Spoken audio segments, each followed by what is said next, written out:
Estimadas hermanas y hermanos, participantes del curso de Filocalía 2020. Estoy con ustedes nuevamente para abordar ahora la 16ª clase de este curso, que se refiere a Esiquio de Batos, o el presbítero Esiquio. No hay menciones de él antes del siglo XIII, y los principales biógrafos sitúan el período de su vida entre el siglo VIII y el siglo X. En todo caso, se sabe que es posterior a Máximo el Confesor, quien en algún párrafo lo cita. Fue igúmeno de un monasterio en el Sinaí. Por eso se lo llama Esiquio el Sinaíta o Esiquio de Batos. Y no habría sido el presbítero Esiquio, que es como resulta más conocido. Ustedes ven que en Filocalía se compendian diversos manuscritos de distintas épocas y que el rigorismo en situar al autor es bastante difícil de precisar. Por eso nos quedamos más que nada con el contenido. Hay dos textos que yo quiero volver a leerles del glosario de Filocalía en el tomo 1, que son el texto acerca del significado de la sobriedad. Esto es la palabra nepsis en griego, y el significado que ellos le daban a la palabra intelecto, nous, que no tiene relación directa con la palabra que nosotros usamos, con el significado que le damos nosotros actualmente al intelecto. Vamos a ver esos temas. Entonces, Esiquio utiliza mucho la palabra nepsis, habla de la virtud de la sobriedad, y a eso nos vamos a referir en la primera parte de la exposición. Pero haríamos mal si no vemos a qué se refieren con esta palabra nepsis. Dice el glosario de Filocalía en el tomo 1, página 41.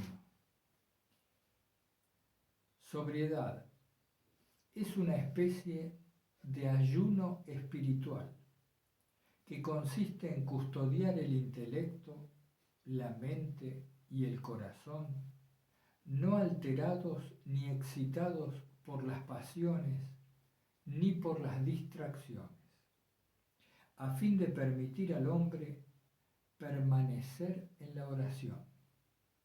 Pone como referencia la primera carta de Pedro, capítulo 4, versículo 7. La sobriedad es la actitud de vida del cristiano, quien debe siempre permanecer en Cristo.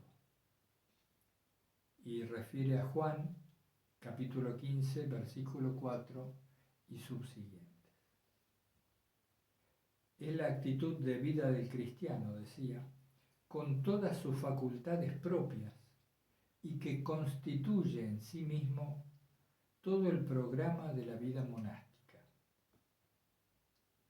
En la tradición bizantina, los santos monjes maestros de oración son llamados precisamente con el término griego neptikoi, ¿no?, que alude a la nepsis, a la sobriedad. Y yendo entonces a otro de los términos que Esiquio usa con mucha frecuencia en su texto, que es intelecto o nous. Es la suprema facultad humana y órgano de la contemplación. Es aquella parte del espíritu humano que, contrariamente a la razón, no procede de modo discursivo, sino que percibe intuitiva y sintéticamente la verdad divina en la iluminación de la gracia, sino que percibe intuitiva y sintéticamente la verdad divina en la iluminación de la gracia. Por medio del intelecto, del nous, a través de grados sucesivos, el hombre avanza en el conocimiento espiritual, a los niveles supremos de la contemplación. Acuérdense ustedes que se entiende por conocimiento espiritual aquel que deriva de la apertura de los sentidos espirituales. Así que ahí tenemos la palabra sobriedad o nepsis y la palabra nous o intelecto. En un caso es una virtud requerida por Ezequiel para poder realizar la oración pura, y la palabra intelecto, que es nous, el órgano supremo de la contemplación o la parte más elevada del espíritu humano. Ezequiel es bastante claro y reiterativo. Él dice que la sobriedad implica la pureza del corazón. Esta es la virtud monástica o la virtud propia del monje más anhelada en Filocalía. La pureza del corazón es, en palabras de Ezequiel de Batos, la ausencia de fantasías, es decir, la ausencia de todo pensamiento, sea este bueno o malo, correcto o incorrecto, según nuestra valoración. Dice Filocalía, y especialmente Ezequiel abunda mucho en esto. Él dice que la quietud, es decir, la esiquía, que involucra la quietud del cuerpo y la quietud de la mente, sumada a una atención presente, consciente de sí misma, es lo que constituye la virtud necesaria para percibir la gracia. Quietud más atención. La quietud a la que se refiere Ezequiel no es estar adormilado, no es una anestesia, es una quietud atenta y vigilante. El presbítero Ezequiel o Ezequiel de Batos abunda mucho en la necesidad de conocer a los pensamientos apenas surgen. Y por eso habla de una posición interior que hoy en día llamaríamos la posición del testigo, de ese que observa todo el surgimiento en el espacio de conciencia, como hemos dicho otras veces, de los pensamientos, de las sensaciones y de las percepciones. Hay un aspecto que quizá Ezequiel es el que más abunda e insiste en este tema, de que la sobriedad es la pureza del corazón y que la pureza del corazón es la ausencia total de fantasías. Fíjense bien en esto. Para que no existan las fantasías, esto es, los pensamientos, necesitamos, como han dicho otros filocálicos, la ausencia de pasiones. Pero ¿cómo se logra? ¿Cómo se llega a ese estado ausente de pasiones? Y Ezequiel, como otros, enfatizan en esto de que quien lucha contra el deseo todavía es presa de él. En cambio, quien ya no lucha, sino que no desea, no le surgen las pasiones, ese es una persona libre. Ese monje está libre de las pasiones y por lo tanto alcanza la verdadera sobriedad, la nepsis o la pureza del corazón. Pero ¿cómo puede el monje alcanzar esta ausencia natural de deseos? ¿Cómo se puede llegar a eso sin poseer algo que lo complete todo. Fijémonos bien en este aspecto. Para nosotros no desear nada, tenemos que tenerlo todo. Quien tiene todo, todo lo que a usted se le pueda ocurrir, ese no tiene deseos, porque la aparición del deseo, el surgimiento del deseo, implica una carencia. Entonces, mientras haya en nosotros una falta, una carencia, habrá deseo. Es automático. Entonces se habla en el texto que Esiquio le escribe a Teódulo, que es al que nos abocamos, básicamente, se habla de la necesidad de estar completos, plenos, y que esa plenitud de la gracia es la única que puede hacernos prescindir de todo deseo de manera natural y fluida, porque lo tenemos todo. Aquí yo en las notas he puesto, basándome en el texto de Esiquio, que el que lo tiene todo no necesita nada. Pero, ¿cómo se puede acceder a ese tenerlo todo? A esa gracia deificante, que es aquella de la que hablan casi todos los monjes en Filocalía.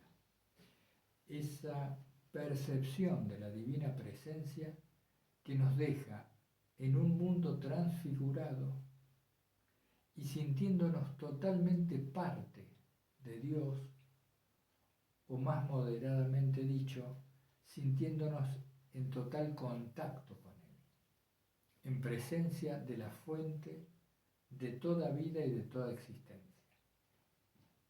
¿Cómo se accede a esa gracia? A través del silencio. Pero el silencio no se produce en el hombre, en el ser humano, si no hay previamente un aquietamiento del cuerpo y de las pasiones. Cuando nosotros intentamos meditar o permanecer en silencio, lo que aparecen son las pasiones. Aparecen en forma de pensamientos, de sensaciones, de impulsos, de percepciones.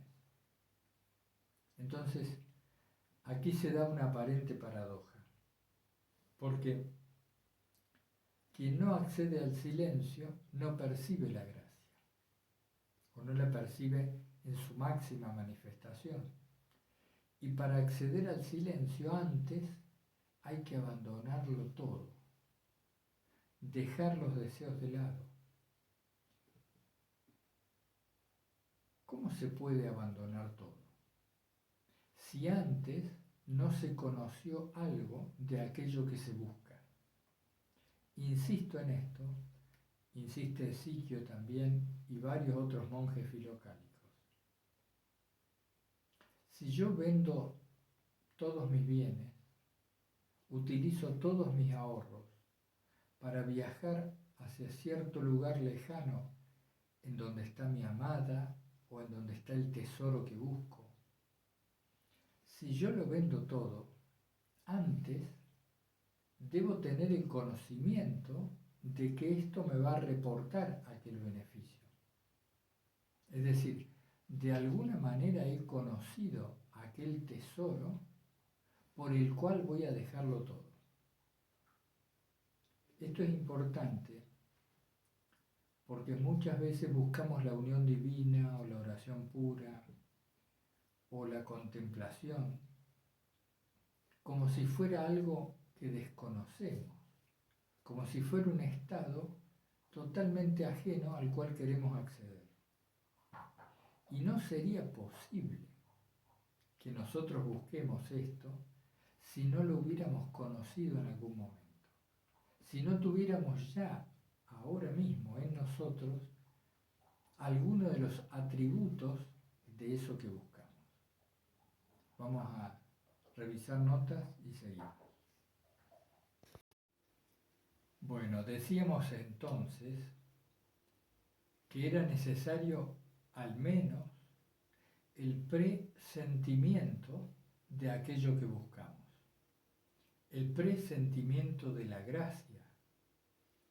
Era necesario para poder dirigirnos en su búsqueda.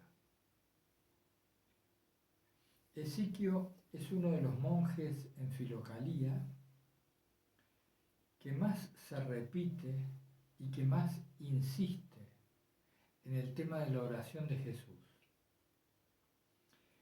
Él habla de la oración de Jesús o de la invocación a nuestro Señor como ese recurso último al cual puede apelarse en todo momento y aún en las peores situaciones del cuerpo y del alma, de psique. Es como si a medida que nos sumergimos en el malestar, en la depresión, en la angustia, en esos estados del alma en los cuales nos parece que no hay redención posible y donde nuestras creencias quedan como meros conceptos, sin arraigo en el sentimiento. Hay estados muy oscuros del alma que todos conocemos. Esiquio dice que aún en esas situaciones, invocar el nombre de Jesucristo y pedir la misericordia divina es un recurso que tenemos a la mano. Es como si esta facultad de implorar, de gemir, nunca nos fuera quitada, ni aún en los peores momentos. Esiquio dice que la oración pura, la oración continua, la oración de Jesús, en grados descendentes sucesivos, es lo que nos permite estar todo el tiempo recordando a Dios. Cuando se habla del recuerdo de Dios en Filocalía, muchas veces tendemos, si lo abordamos mentalmente, a interpretarlo como algo aburrido, como algo reiterativo. ¿De qué hablan estos monjes cuando se dice que hay que estar todo el tiempo recordando a Dios? Conocemos tan poco de Dios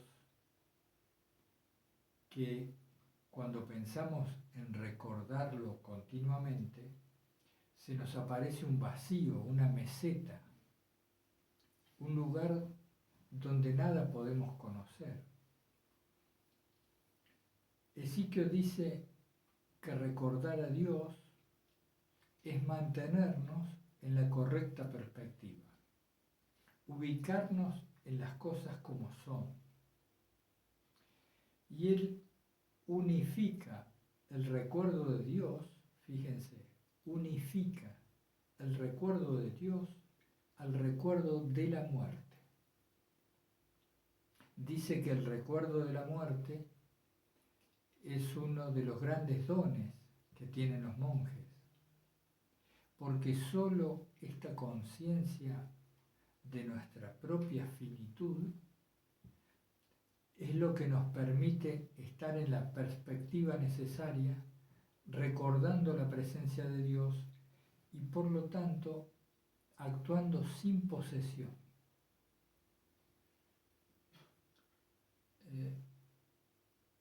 Esiquio abunda mucho en esto del abandono y de la confianza, merced al recuerdo de Dios, porque solo siendo conscientes de la fugacidad de nuestra vida, seríamos capaces de desposeer. El apego no deriva de un acto de la voluntad, sino de una comprensión profunda de la fugacidad de la vida humana. ¿para qué habría el monje de poseer algo si es consciente todo el tiempo de que esos bienes aparentes que posee le pueden ser quitados en cualquier momento? En nuestra mentalidad occidental, esto puede sonar depresivo, nihilista, como que nos quitara la esperanza. Pero en Filocalía, el desapego, la desposesión y la conciencia de la fugacidad de cualquier cosa que atañe a lo humano no brinda un decaimiento, sino por el contrario una libertad, libertad del cuerpo y de la mente. Nos hacemos conscientes de que somos peregrinos, de que estamos exiliados, lejos de la patria verdadera. Esta situación de conciencia del exilio, o cuando nos sentimos verdaderamente extranjeros, forasteros en esta vida, nos permite no apegarnos a los bienes, a las cosas, personas o situaciones que se vayan presentando.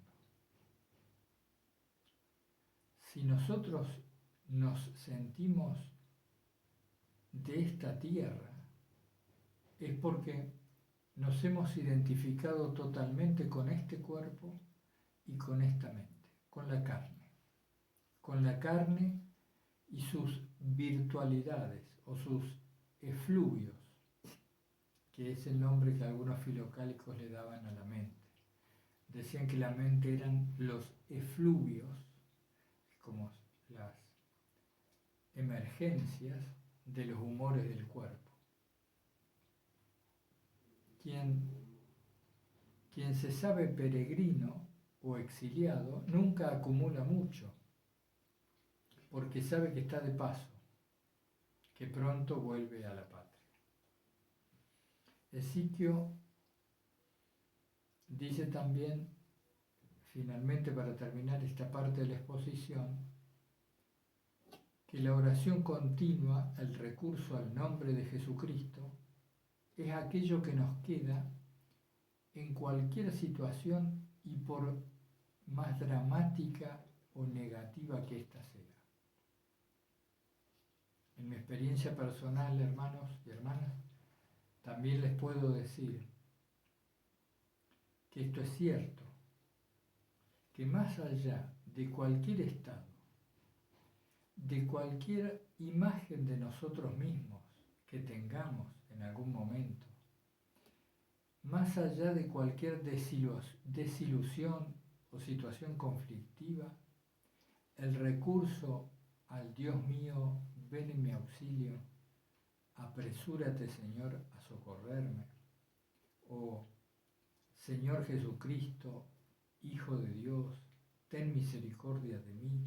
Es decir, la oración de Jesús o la oración simple y monológica puede ser el último recurso que tengamos y disponible en todo momento. Ezequiel abunda mucho en esto.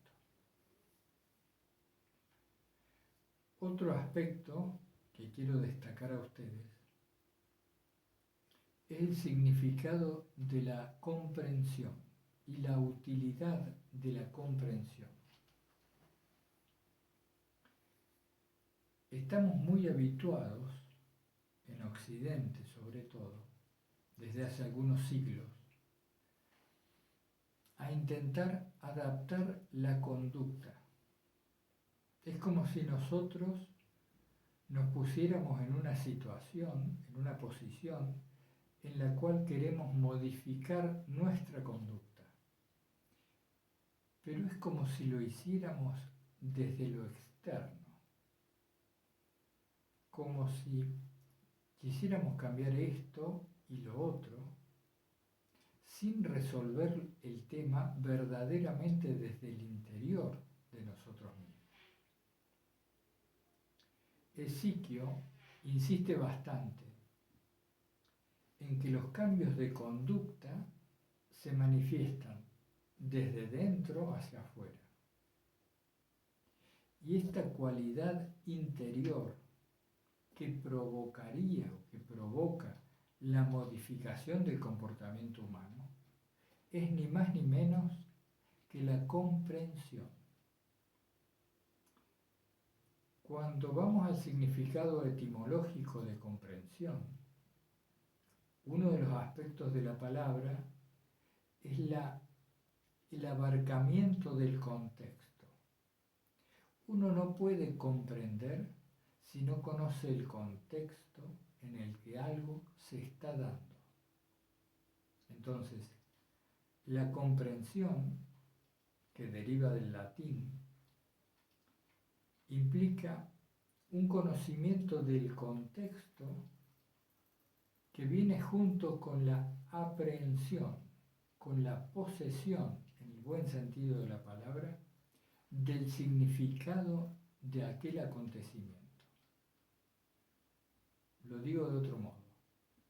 Comprender es conocer el significado de un hecho en función del contexto en que se da. Y esto nos deja un residuo, un resto, que es el conocimiento íntimo del propósito de las cosas. Comprender algo, en términos de filocalía, es saber para qué se da, por qué esto ha sucedido. Ezequiel dice que sin una comprensión profunda no hay cambio en la conducta. Insisto nuevamente, no se trata de intentar modificar una conducta exterior, sino de comprender íntimamente en el corazón cómo es que esta conducta ha venido a producirse. ¿Cómo es que me ha pasado actuar de este modo? Si lo comprendo en profundidad, la conducta cambia sin mediación de otro factor, cambia por sí sola. Veamos, voy a ver aquí unas notas.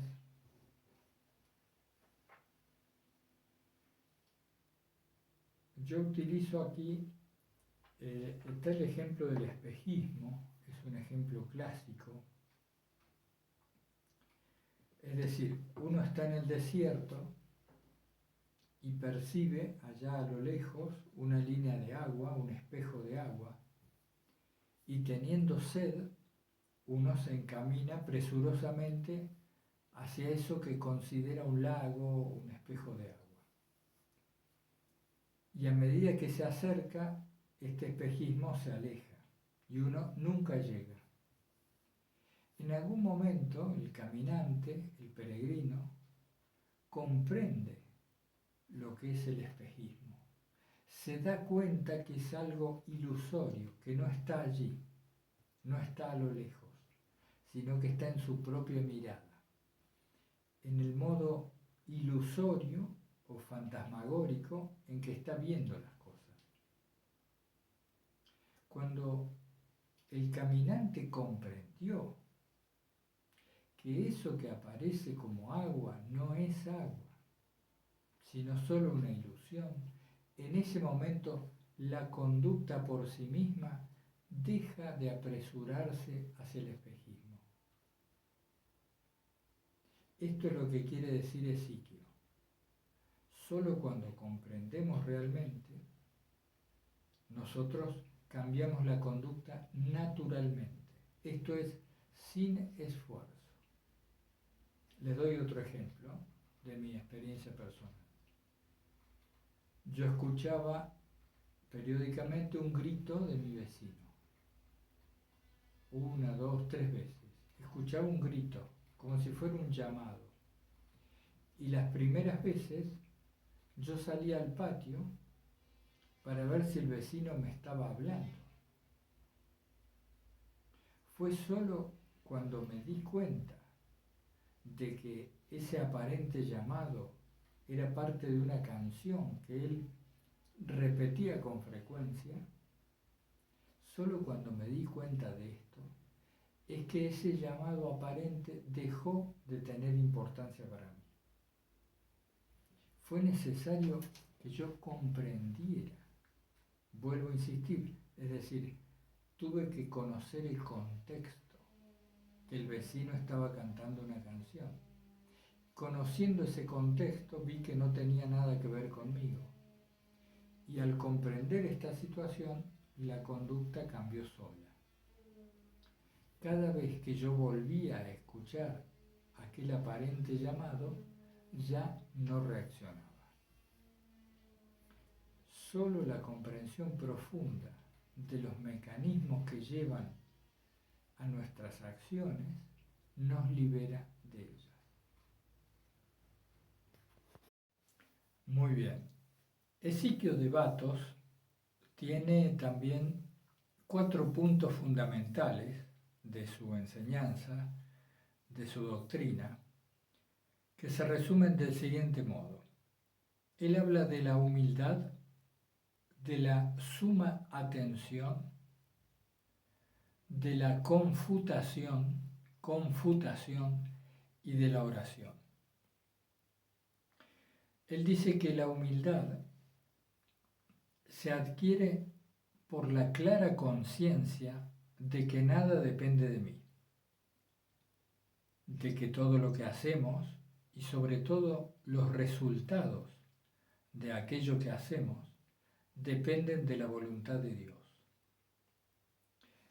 Solo darse cuenta de esto generaría en sus palabras la verdadera humildad y no esa otra humildad que deriva de un intento de mejorar nuestra propia imagen de sí mismo.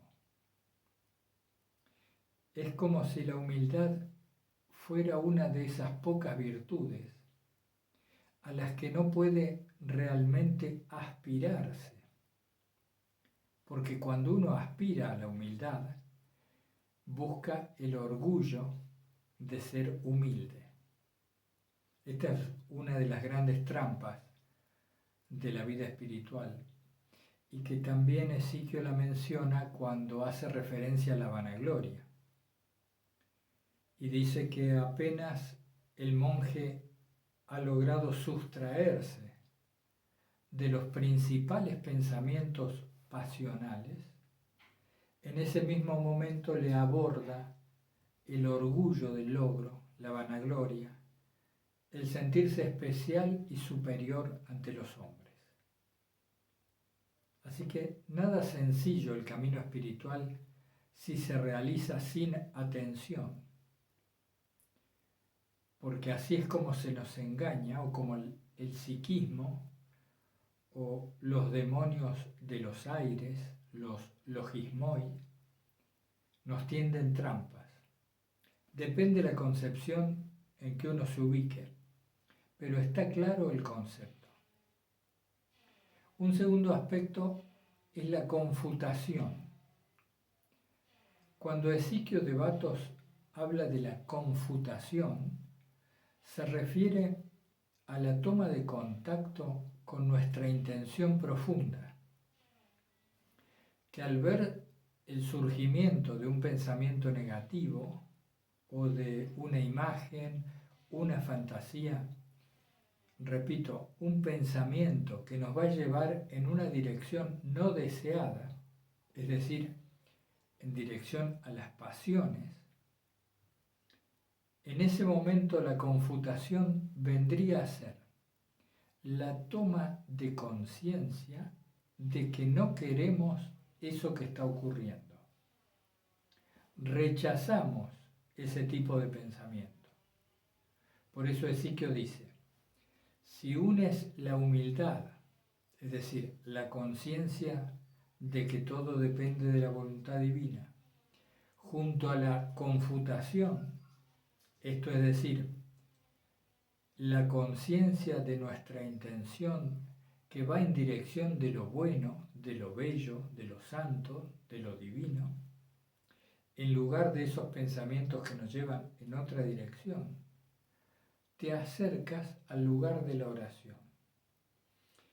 Él le llama el lugar de la oración a ese abajamiento de la persona, a esa sumisión del ego que nos hace ser capaces de pedir la misericordia con sinceridad. Es como si la verdadera oración en términos de Ezequiel fuera el clamor, el pedido, la súplica con plena conciencia de nuestra incapacidad. Es como si nos tuviéramos que parar en la impotencia y desde esa impotencia orar. Así que tenemos la humildad, la confutación y la oración de abajarse, de reconocerse poca cosa ante la voluntad divina. Y finalmente, el cuarto aspecto que Ezequiel destaca, y con énfasis, en más de 30 párrafos de su discurso a Teodulo, es el de la suma atención, que es cuando él enfatiza en esta posición de testigo, a la que hacemos referencia antes, para nosotros detectar el surgimiento de los pensamientos y sobre todo dónde se originan. Esta pregunta acerca del dónde se originan ciertos pensamientos, que requiere de nosotros una posición de vigilancia atenta,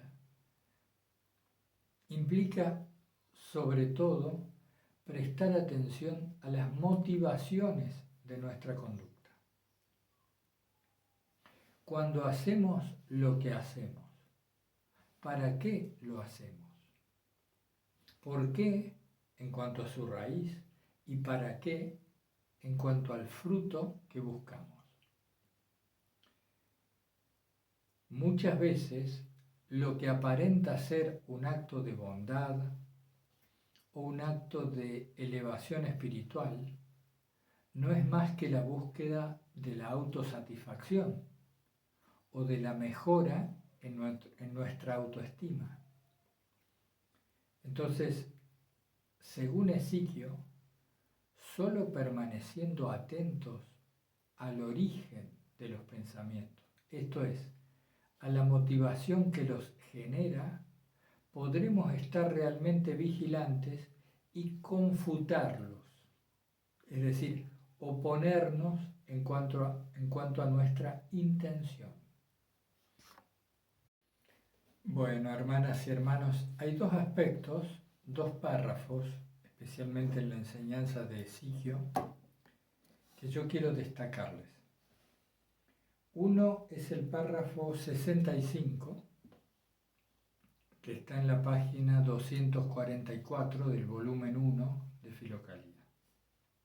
Dice: la boca de Cristo, la columna de la Iglesia, nuestro gran padre Basilio nos dice: es un gran bien para no pecar y no caer en los mismos pecados al día siguiente, el examinarnos a nosotros mismos y en nuestra conciencia al final del día, es decir, nuestras acciones, cuáles pecados hemos cometido y lo que hemos obrado con justicia. Esto lo hacía Job respecto de sí mismo y de sus propios hijos, ya que si examinamos las cuentas cada día, iluminamos la rendición de cuentas de cada momento. Esto último es particularmente importante. Cuando uno se acostumbra al final de cada jornada a evaluar sus acciones a la luz del Evangelio o a la luz de la ascética particular que cada uno esté llevando adelante, o simplemente, como muchos de Filocalía, a la luz de la oración de Jesús, solo eso y nada más. Cuando uno se acostumbra a realizar esta evaluación, una de las primeras y más importantes consecuencias es que se produce un incremento de la atención en el momento a momento. Es como si dijéramos, la mente, al recordar que al final del día va a tener que examinarse, va a tener que evaluar, tiende a estar más atenta en cada momento, en el momento de cada acción. Por eso era una práctica de mucho uso, que iba de suyo prácticamente en el desierto de estos monjes nípticos, el tomarse una buena cantidad de minutos cada día, en general después de completas, antes de las vigilias de madrugada, evaluar lo hecho durante el día. Y esta era una tarea que se hacía con mucha atención. Se sentaban, se ponían con el cuerpo quieto, quizá delante de un ícono, y revisaban momento a momento sus acciones, las acciones que su cuerpo y su mente habían desplegado en esa jornada, con suma atención, con mucho detalle. Y esto lo podían hacer quizá en algún aspecto más fácilmente que nosotros, porque sus actividades no eran tantas. Ellos tenían un trabajo manual, una rutina de oración, un aspecto que hacía mención a la higiene, a la limpieza del entorno y del propio cuerpo, y poco más.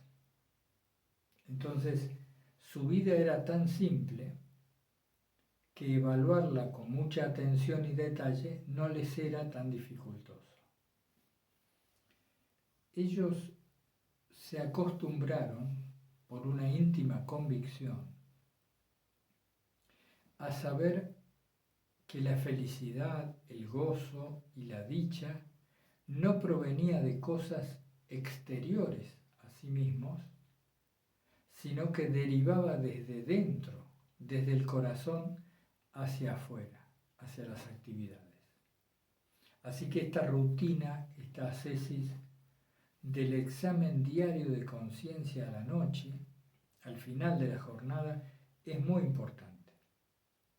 Y no para caer simplemente en un autorreproche o en una excesivamente aguda conciencia de nuestras faltas, sino sobre todo para eso que Siquio enfatizaba, que es la atención verdadera, la profunda conciencia de los mecanismos que generan la conducta. Esto es la comprensión. Y hay otro párrafo que les quería leer. Fíjense que es el párrafo 70, página 245, del volumen 1, ¿no?, de Filocalía.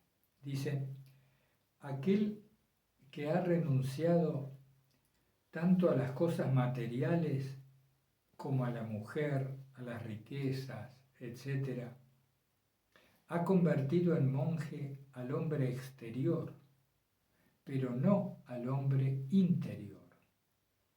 El que ha renunciado a los pensamientos pasionales de éste, es decir, del intelecto, es el verdadero monje. Es fácil convertir en monje al hombre exterior, si así lo desea, pero no es una lucha menor hacer del hombre interior un monje.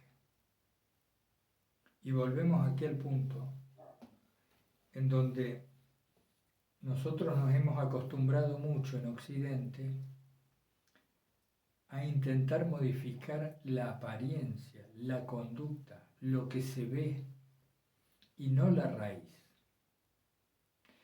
Y esto es la causa del fracaso de muchas ascéticas, en donde, mediante un esfuerzo de la voluntad, logramos por un más corto o más largo tiempo modificar una conducta aparente, una conducta externa. Pero por dentro los pensamientos o los sentimientos siguen en el mismo estado. Por eso, más tarde o más temprano, volvemos al mismo punto. Ezequiel insiste, al igual que lo hago yo ahora, en que la comprensión del mecanismo que da origen a la conducta es lo esencial. Bueno, para terminar, hermanas y hermanos, esta clase, esta exposición destinada a Ezequiel de Batos y a su discurso a Teodulo, quiero leer otro párrafo y referirme brevemente a él. No hay forma que en una clase podamos abordar la profundidad de contenido que tiene Ezequiel, pero tampoco vamos a extendernos tanto en cada monje para no hacer tedioso el avance del curso, dejando librado a ustedes la profundización a través de los textos de la doctrina de cada uno de ellos. Vamos a hacer un resumen de cada uno y a aproximarnos a esa enseñanza. Por eso les voy a enviar en estos días, como les prometí, aunque estoy atrasado con ello, el índice temático reformulado, como lo hemos hecho de una manera nueva. Un poco por sugerencia de ustedes y otro poco para unir las diferentes temáticas que se van abordando. En el párrafo 6, el presbítero Ezequiel, en su discurso a Teodulo, dice: la sobriedad es la constante solidez del pensamiento y se ubica en las puertas del corazón. Ella, la sobriedad, ve los pensamientos que se acercan como ladrones y escucha lo que dicen o hacen los sanguinarios y avisora la forma, esculpida y levantada como una estela de los demonios, que tratan de engañar al intelecto con fantasías. Estas diligentes actividades nos dan con suficiente pericia, si lo deseamos, la experiencia para el combate espiritual. Es decir, Ezequiel está uniendo la sobriedad con la atención. Está diciendo que sobriedad y atención son una misma cosa. Y aquí es donde vuelve a vincularse o a encontrarse esta noción de testigo, de esa otra profundidad en la observación que nos permite situar, y atendamos bien a esto, nunca está de más repetirlo, nos situamos en otra profundidad en la cual los pensamientos que pasan, las sensaciones que tiene el cuerpo y las percepciones que a través de los 5 sentidos llegan a nosotros, se sitúan como objetos de una percepción, es decir, de un perceptor. Y es aquí donde nosotros advertimos que nuestra experiencia, cualquiera de nuestras experiencias, podría verse como alguien que ve, esto es un sujeto, el acto de ver, esto es la vinculación entre el sujeto, y el tercer aspecto, que es el objeto visto. Entonces está el que ve, el acto de ver y aquello que es visto. Y estos 3 elementos que separamos conceptualmente para su mejor comprensión, requieren, para ser precisamente visualizados, de un cuarto elemento, que está fuera de la escena. Esto es el testigo. Es decir, que la sobriedad implica el emplazamiento en el borde de un horizonte. Este horizonte es espacio-temporal. En este horizonte aparece el que ve, el acto de ver y lo que es visto. Y este testigo no está en esos tres elementos, sino que está fuera de ellos y por eso los puede percibir. Un paso posterior de este tipo de meditación, reflexión o de esta forma de atención profunda nos revela que al ser nosotros capaces de hablar de un testigo, también estaríamos observándolo, también seríamos conscientes de ese testigo que testimonia al que ve, al acto de ver y a lo que es visto. Entonces, no puede el hombre interior sino concluir que su esencia es conciencia, es decir, es en un fondo transparente, claro, en el cual se dan esos actos que son observados mediante un testigo. A este espacio de conciencia, a este silencio claro y transparente, es al que se accede cuando se ha hecho silencio en el cuerpo y en la mente, es decir, cuando se han abandonado las pasiones, para lo cual tenemos que ser conscientes de la necesidad del abandono, de la confianza y de que todo depende de la voluntad de Dios.